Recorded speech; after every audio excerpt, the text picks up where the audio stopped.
पोथी पढ़ी पढ़ी जग बुआ पंडित भयाल को। अब एक बात तो वही लोग काय से ढेर पोथी पढ़ना में जुरायल हुआ।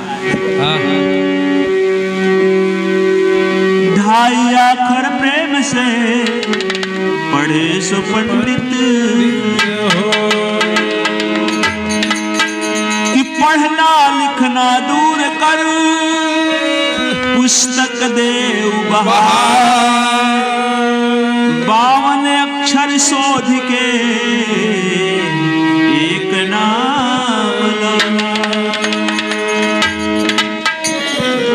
कि साहब तेरी सरधन